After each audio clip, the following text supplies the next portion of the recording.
Com a palavra, senhor Ícaro Chaves, por 5 minutos. Pode falar aí da bancada mesmo. Então, gostaria primeiramente de agradecer à senadora Vanessa Graziotin e a todos os senadores por terem permitido a oportunidade dos trabalhadores colocarem também a visão deles.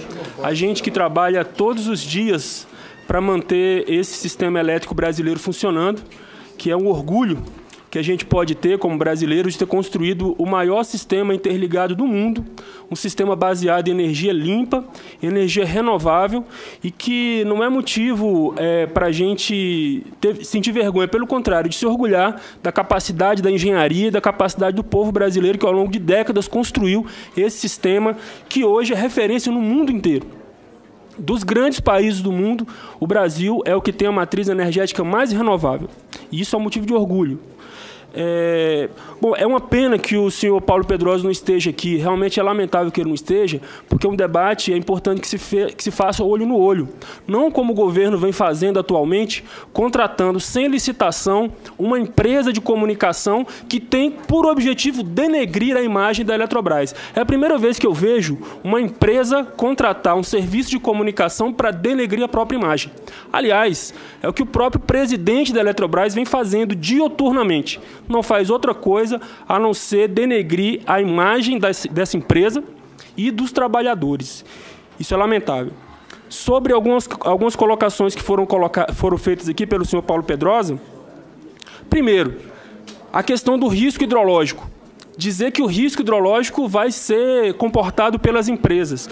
Ora, pessoal, nós estamos vendo uma discussão agora no governo federal de uma repactuação do risco hidrológico. Na verdade, uma repactuação.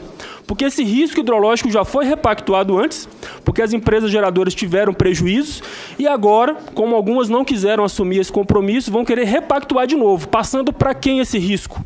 Para o consumidor, como sempre. Porque quando as usinas estavam com sobras de energia, da energia secundária, elas ganharam dinheiro. Isso eu falo das empresas privadas também. Ganharam muito dinheiro. E naquela época ninguém quis repactuar risco nenhum. Agora, quando as empresas sofrem prejuízo, esse prejuízo é passado para o consumidor, na forma das bandeiras tarifárias. Então, essa história de dizer que o risco hidrológico agora vai ficar com o novo proprietário da Eletrobras, isso é uma balela. Porque a gente sabe como que as coisas vão funcionar no futuro. Aliás, já funcionam hoje. Com relação aos recursos apurados da CDE, é um absurdo. Então, o consumidor vai ter que pagar na tarifa pela descotização, e aí, depois, uma parte desse dinheiro que ele pagou na descotização, que vai voltar na forma da CDE, como assim? A nova Eletrobras tira o dinheiro do povo e depois devolve um pouco do dinheiro e dizem que isso é uma vantagem. É inacreditável. Qualquer estudante do 6º ano sabe fazer esse cálculo, sabe que isso é um absurdo. Isso é um tremendo engodo. Com relação aos ganhos, né, que se fala como se fosse uma religião, dizer aqui que o simples fato de privatizar vai aumentar a eficiência. Eficiente é interligar a Amazônia. E quem fez isso foi a Eletrobras. Eficiente é colocar de 2003 até 2016, 15 milhões de brasileiros que estavam na escuridão no sistema elétrico.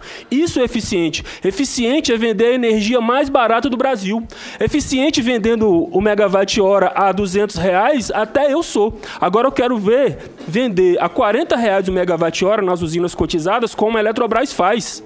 E mesmo assim, apresentando lucros de 2016 e 2017. Isso é ser eficiente.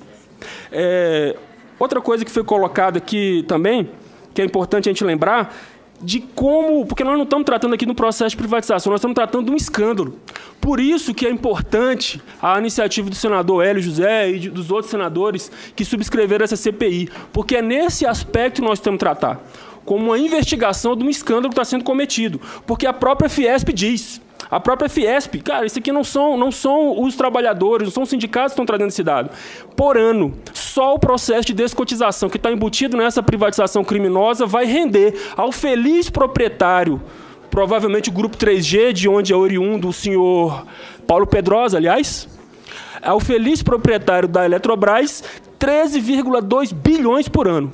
Ou seja, o governo vende uma empresa que vai faturar por ano a mais 13,2 bilhões, que tem um crédito a receber de 39 bilhões com relação ao sistema as indenizações que ficaram remanescentes da MP 579, um faturamento de 13,2 bilhões por ano, que vai dar 396 bilhões de reais ao longo dos 30 anos de concessão, por 12 bilhões. Isso não tem outro nome que não seja um escândalo.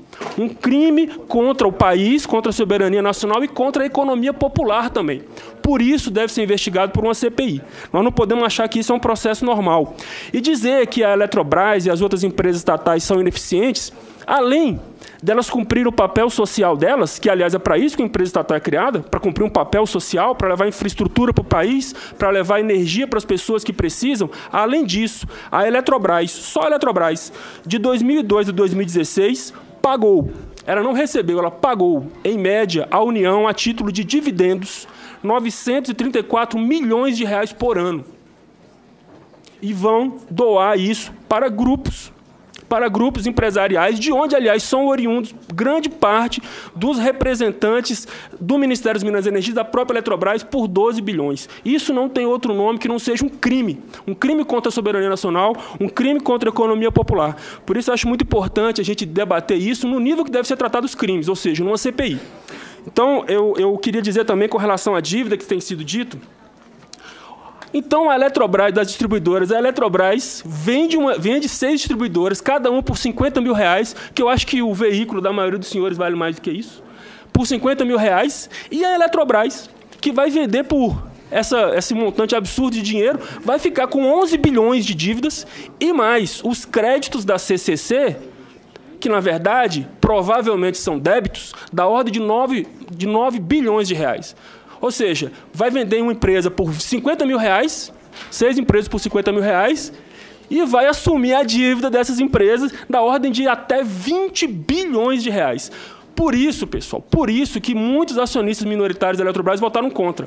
Os que votaram a favor é porque estão verificando que vender as distribuidoras é condição para eles ganharem dinheiro depois, com o crime da descotização e da privatização da Eletrobras.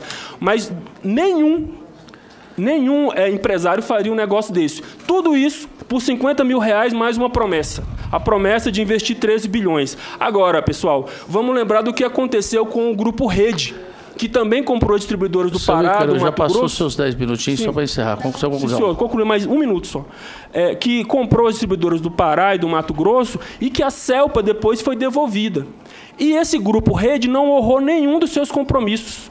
E os proprietários do Grupo Rede estão muito bem, enquanto a população do Pará amarga até hoje apagões. Vamos lembrar do que aconteceu com a CELG, que foi privatizada recentemente, onde o município de Catalão passou 3 dias sem energia elétrica depois da privatização. E a tarifa aumentou 17%. Só a título de comparação, aqui em Brasília, a SEB teve autorização da ANEEL para aumentar a tarifa em 7%. E na mesma semana, a CELG de Goiás, recém-privatizada, teve autorização para aumentar a tarifa em 17%. 17%. Então, essa é a eficiência que querem trazer para o país. Muito obrigado.